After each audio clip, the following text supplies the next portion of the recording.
Number 133. You want the rebuttal time to talk about Orama? Can I have can I have 3 minutes of rebuttal 3 time, minutes, Joe? you have it. Go ahead, counsel. May it please the Court, Chris Blair-Kosler for the Queens County DA's office, the appellant in this action.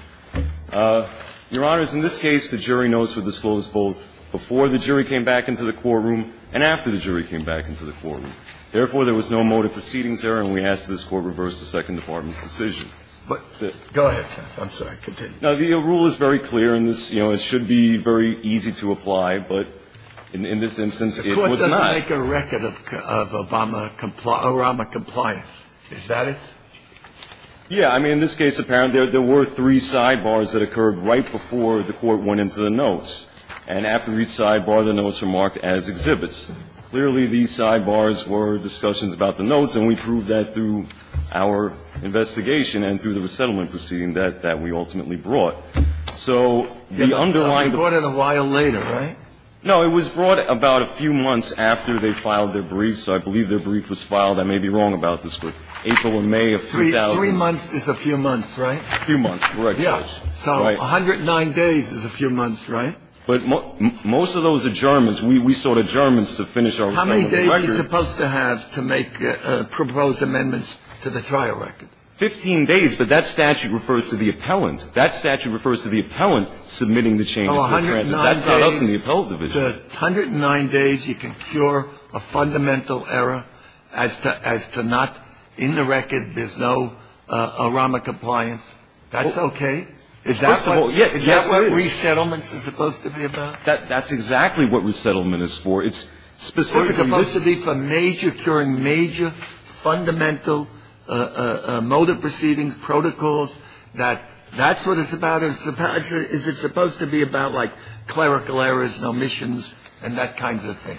No matter how you denominate it, the error here is really no more clerical, substantive. I think it's a pretty serious error when it's automatic reversal if you haven't shown Orama compliance. But it shouldn't be automatic reversal because the full notes were revealed. Even if you put the resettlement proceeding aside. We're going to cure fundamental error through resettlement.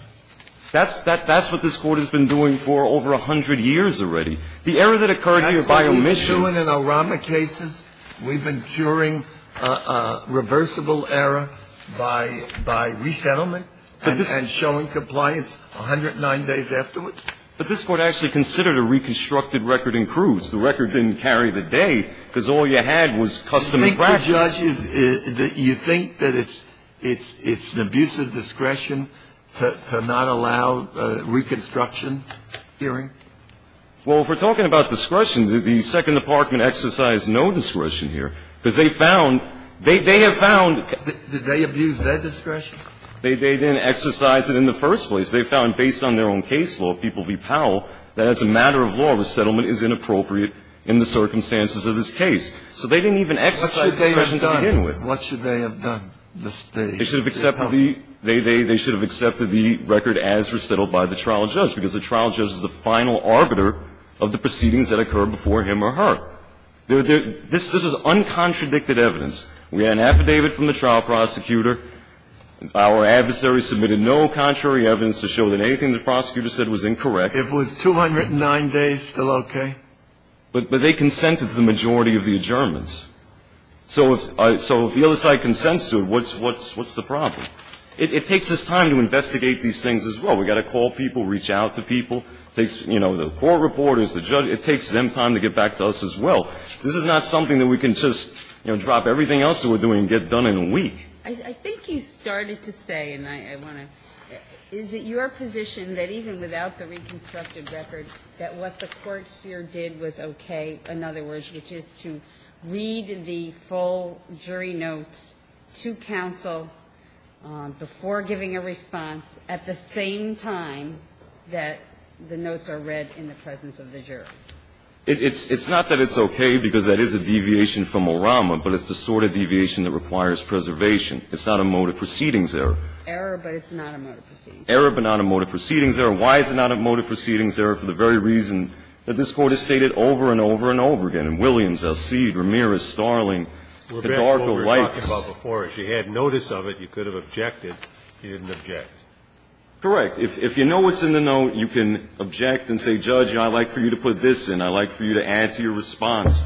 I think something you're saying is incorrect. As long as you know what's in it, you can have that chance to have to meaningfully participate in the proceedings. It's only when you don't know what's in the note that's where the mode of proceeding issue comes out of. Because if you don't know a word in the note, or if you don't even know the note exists, you can't participate. Isn't a RAMA supposed to be kind of bright line rule? That's why it's gotten so much attention.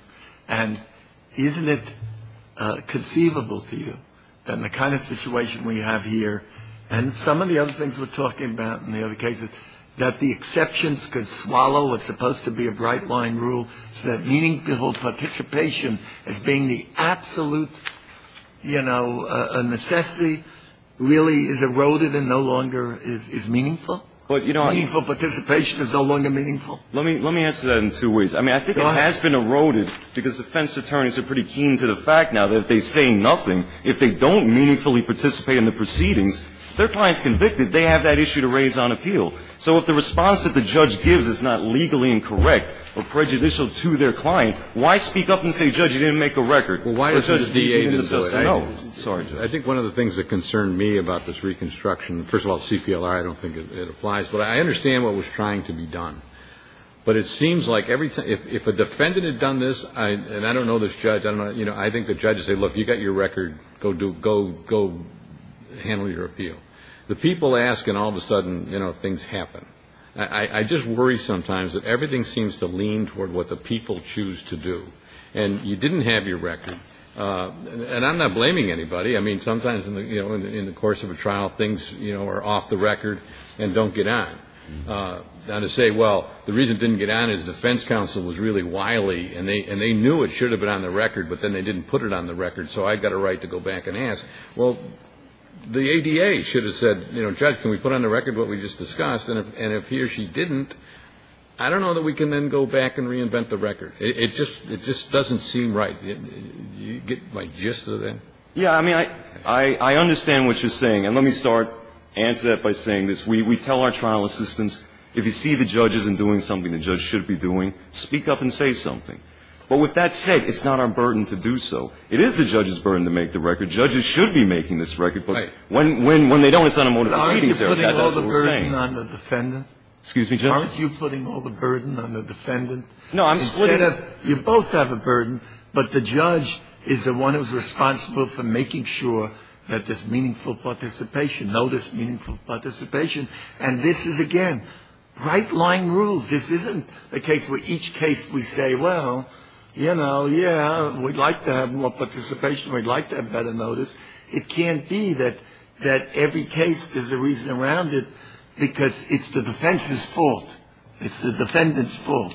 It could be your fault, but mostly the responsibility is on the judge. And as you say, if the judge isn't doing what they should be doing, you have as much responsibility as they do to say, hey, that's what our precedents are. It's no Rama situation. But the only glitch in what you're saying, Judge, is that we're not raising this issue on appeal. They have the burden of objecting, and they have the burden of making the record. We don't have any burden on us whatsoever. Maybe I'm wrong about thinking about this, but if I was the trial judge and somebody came back and said, Judge, one of your appeals is on, one of your verdicts is on appeal, and the big issue is that maybe you screwed up.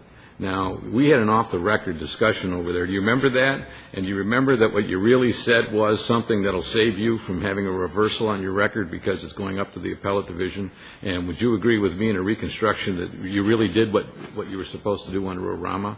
Well, it sounds like you're trying to paint it as a very suggestive sort of conversation. I might say, yeah, I think that's exactly what I did. But that's all the more reason to delve into this more deeply by having a hearing where people can testify about conversations they had about the note.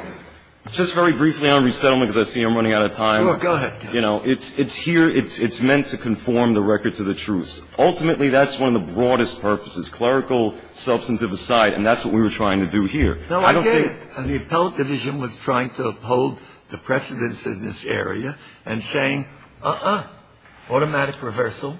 You're not going to resettle a fundamental issue, not like a little omission or defect. And I think my problem is I don't think it's the same thing as a ministerial little defect. I think this is a big deal. That's what you have to be able to argue around, that it's not a big deal? No, I'm not saying the court shouldn't comply with ORAMA. We're just saying that this is the type of error that you have to preserve. And, you know, the bright line rule already exists. Disclose no motive proceedings error, not disclose. You'll have your rebuttal. Thank you, Let's Judge. see what your adversary says. Your adversary said you got to object. Is that right? Good afternoon. May it please the Court. Kendra Hutchinson of Appellate Advocates. Is he right? Not in this instance, Your Honor, no. If the core responsibility of the court is not only to give – well, the core responsibility of the court is to give meaningful notice. And the point, as Your Honor brought up, is participation by counsel. This Court put it very wisely in Silva, the most recent case, to delineate a set of guidelines calculated to maximize participation by counsel at a time when counsel's input is most meaningful. The rule here that we're proposing comports with ORAMA. It's the rule this Court has been applying. It's very simple and it's very easy to apply. Isn't it an extension? I mean, he read the notes in front of counsel. I mean, yep. Yes, Your Honor. So at some point, as your opponent is saying, you got to say something.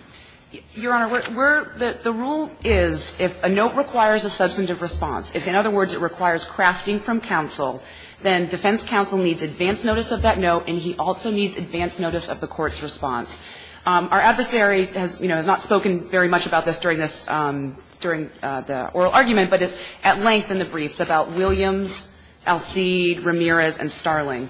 None of those cases control here, because in every single one of those cases, the judge gave note, or the defense counsel had notice of what it was that the court was going to be answering. So that's a very narrow exception in your mind, anyway. Right? Pardon me, Your Honor? That's a narrow exception. In this case, yes. This case is very different. Here we had an extemporaneous, off-the-cuff response.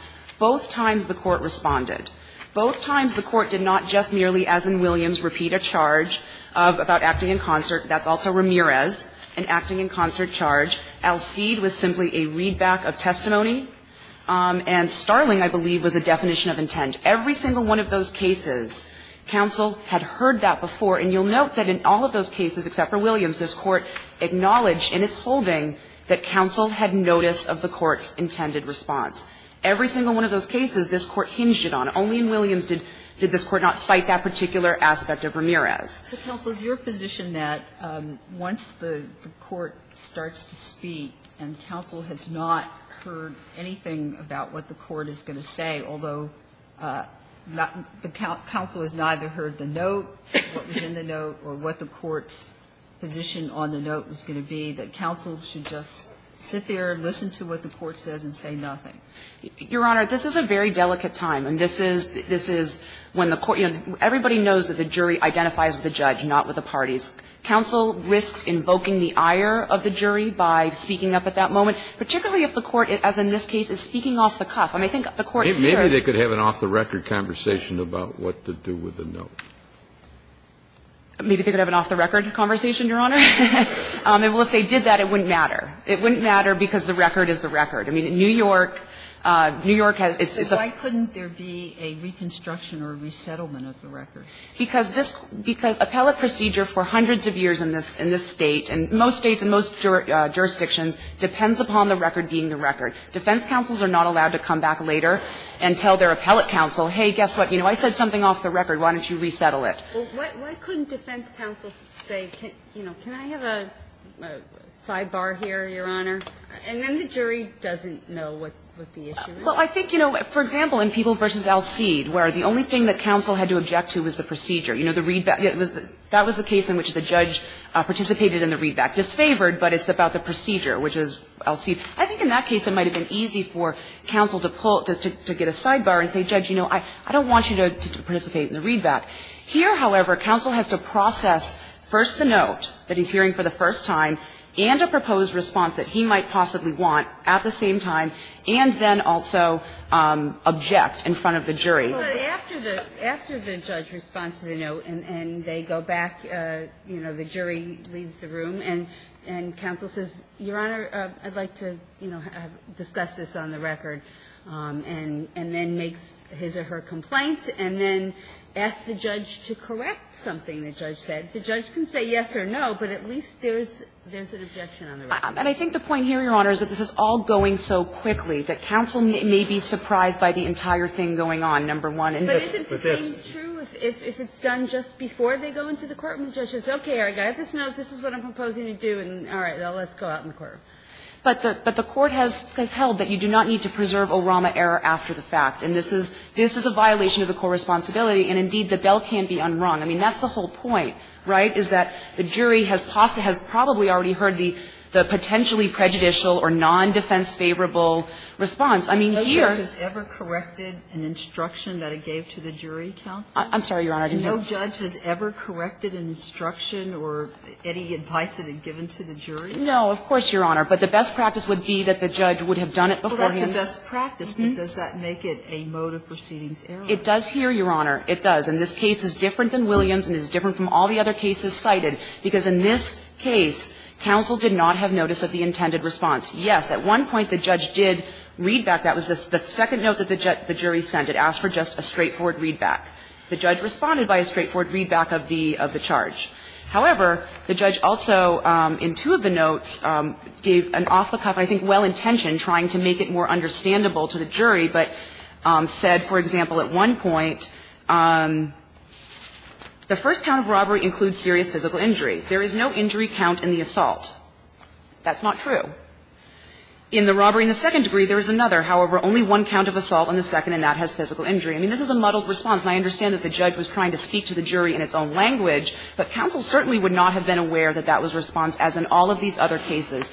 And so the key to those cases and the key to them being a violation of the meaningful participation that counsel is entitled to is that not just that counsel had notice of the note in advance, but also that counsel had notice of the response. And that is. But each time there was this off-the-record discussion. And I know we had that, that about it. But, I mean, they weren't talking real estate prices. Well, I mean, the note, an off-the-record discussion, and then the instruction.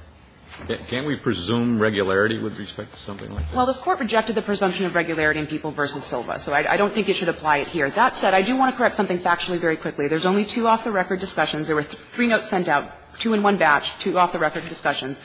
And I will point out that the second one on page A22 comes direct, appendix page 22, comes right after the Court discussing a different area. All I'm doing right now, the Court, quite frankly, I can do this off the record.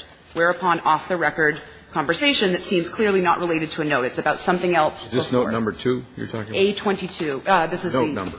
Note number. This is note number 3, Your Honor. 3, okay. Note number 3. Yep. Clarify if robbery the first includes assault and robbery the second does not. Yes. And it seems pretty clear from A22 that they're discussing the medical records. Well, it says, does the degree of injury count towards assault first and second? There's another off-the-record discussion with counsel. Then he called the jury back, read the note, and responded to it without objection from counsel. Yes, Your Honor. I'd point out if the Court would refer to page A22, you'll see that right before this off-the-record discussion, the parties are discussing medical records, and then the Court says, I'd like to do this off the record. So it's not clear. There's no break, as there are sometimes in transcripts, like star, star, star, when there's a recess. It's not. Counsel, you've invoked Silva a couple of times, but in Silva there was no notice at all. Correct. Here, there is at least some indication that there may have been notice, probably was notice, because there were off-the-record conversations. Your Honor, resettlement and reconstruction and off-the-record conversations do not cure ORAMA error. This Court has been very clear that the trial court has, and it said this in Walston as well, the trial court has an affirmative obligation to make on-the-record compliance with ORAMA. That's not what happened here. And I would point out that the resettlement findings meant essentially nothing in this case. All the Court found on the papers without a hearing was that the notes were shown. It specifically did not find what the parties had been discussing, or if anything was said at all. That's very. So in this case, and I believe there are others in the pipeline, if the appellate court sends the case back for a reconstruction hearing where there's a ORAMA claim, you would say that would be error on the part of the appellate court? We'd say that reconstruction is not appropriate to cure ORAMA error, no. It needs to happen on the record. That's for the exact same reasons that resettlement does not cure or obviate ORAMA error, reconstruction never can. It's the judge's. So all ORAMA errors are motor proceeding errors, and all ORAMA errors are not subject to reconstruction.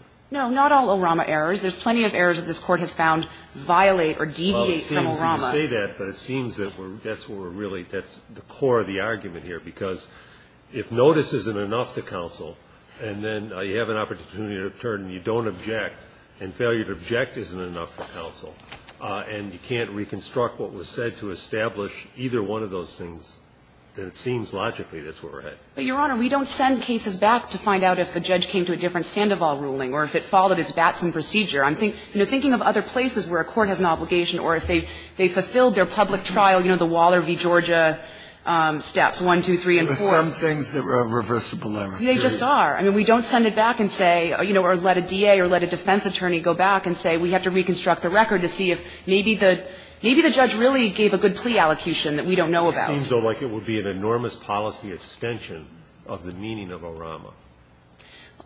Well, I mean, at some point, ORAMA has to meet. I'm not saying that it can't happen. I don't mean to say that. Right. But would you say that it is an extension? No. In your experience, this happens often?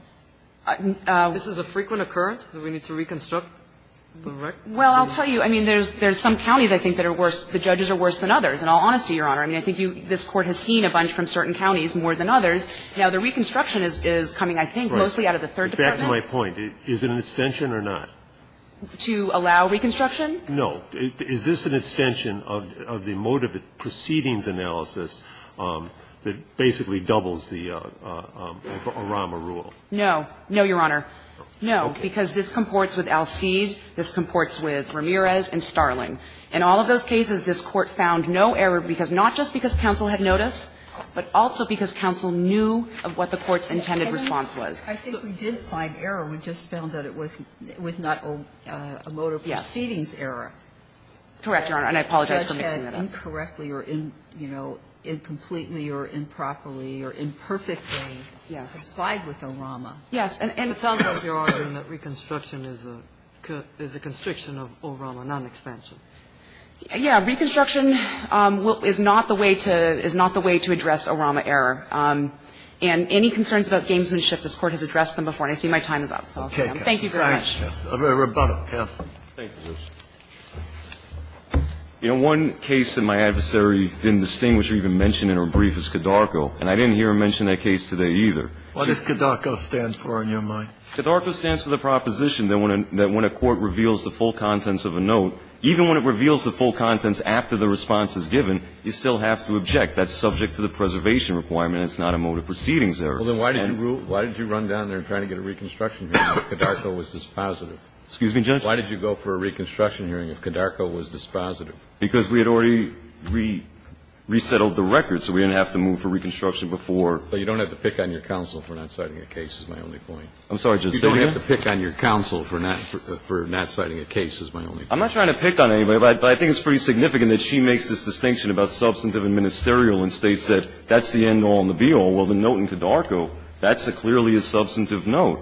So if what we refer to as a timing error, if a timing error still required preservation, even with a note like that, then how does that rationale not apply to this case? And as far as the intended response goes, in all of those cases, the Court's just Williams, Alcide, Ramirez. So basically, we're going to get into a situation where ORAMA has been, again, a bright-line rule, and now when we don't put ORAMA protocols in the record, we can just cure it easily a few months later by resettling the record, and is that the new norm? Is that how we deal with ORAMA error that, again, our precedent seems to say is a pretty important, just what we call a motive proceedings error.